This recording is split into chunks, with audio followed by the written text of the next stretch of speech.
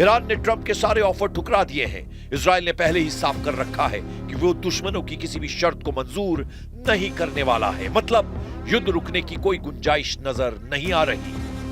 Israel ने West Bank और Jordan के बीच मौजूद किंग हुसैन ब्रिज को अनिश्चित काल के लिए बंद कर एक नया फ्रंट एक्टिव कर दिया है। कुछ दिन पहले इसी ब्रिज के पास हुई गोलीबारी में 2 इजरायली सैनिकों की मौत हो गई थी। जिस पुल को वेस्ट बैंक की लाइफलाइन कहा जाता है, उसे बंद कर नेतन्याहू ने जॉर्डन के किंग को चैलेंज कर दिया है। गजा में इजराइल ने लगभग सभी अस्पतालों को खाली करवाना शुरू कर दिया है। फिलिस्तीनी मेडिकल रिलीफ सोसाइटी के दावे के मुताबिक गजा में अब इलाज की सुविधाओं का सबसे बड़ा संकट आ गया है। इस बीच पीएम नेतन्याहू ने अमेरिका से ऐलान किया है कि वो जैसे ही ट्रंप से मीटिंग कर वापस लौटेंगे, उन देशों से हिसाब लिया जाएगा जिन्होंने फिलिस्तीन को मान्यता देने का जोखिम मोल लिया है। नेतन्याहू की सीधी धमकी फ्रांस के लिए है, क्योंकि मैक्रोन फिलिस्तीन को मान्यता देने की मुहिम के अगुवा बने हुए हैं। सबसे पहले फ्रांस, फिर बाकी का नंबर आ सकता है। यह बात जग जाहिर है कि इजराइल दुश्मनी करता है तो जमकर निभाता है।